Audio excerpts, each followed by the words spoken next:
Epilogue. Amy and Rory and the two old ladies left the angels and went off to meet the doctor. The queue of magic acts had been cleared away from the theatre, but Trafalgar Square was crowded. People were gathered around the fourth plinth. "Just in there," Amy heard the doctor say to a couple of men. "Make sure they keep facing each other." "What's going on?" she asked as they joined him. He smiled. "Oh, I think I've found something to put on the fourth plinth. A statue of two angels facing each other. I call it Monument to the Missing. I just had to pop back a few weeks and call in some favours.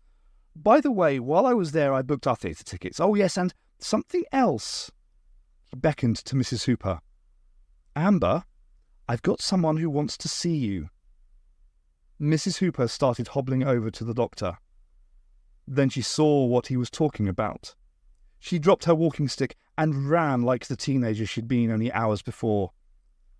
"Max! Oh, Max!" The little tan and white Jack Russell leapt into her arms. "Where did he come from?" asked Amy. The doctor tried and failed to look modest.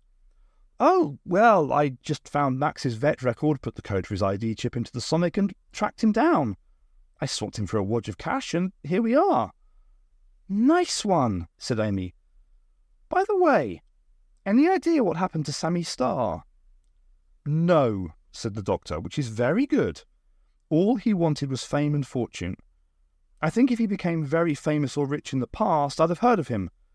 I haven't heard of him, so he didn't. That might be punishment enough." He frowned. "Well, maybe not quite enough. I'm just hoping that all the girls he tricked found good lives back in the past like Amber Reynolds did." Amy gave a big, tired sigh. "Time to go?"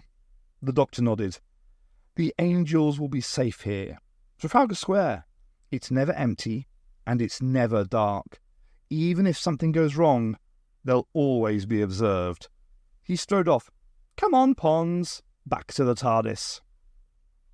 Amy and Rory stood for a moment, watching the angels being lifted into place. "Mrs. Hooper told me about losing Max," said Rory after a minute. "A stranger came to the door and bought him off her dad. That's what made her run away." Amy's eyes widened. "The doctor said he went back in time. Oh no, he did it. He made her run away. Should we tell her? Should we tell him?" "No," said Rory. "You heard what she said. She wouldn't change it. She had a dreadful life here before she ran away. Back in the past, she met her Albert, had her girls." He bent down and kissed her. "You can put up with anything if it means you get to be with the people you love." In the middle of the square, Mrs. Hooper and Mrs. Collins started to dance. For a moment, Amy saw them as they had been, two lost teenage girls, Amber Reynolds and Kylie Duncan, dancing at the VE Day party in 1945. Max ran around the women's ankles, barking happily. Holding hands, Amy and Rory walked off after the doctor.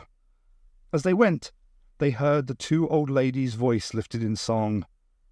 "It may be an hour, it may be a week, it may be 50 years, but I know we will find loving hearts still entwined on the day we meet again."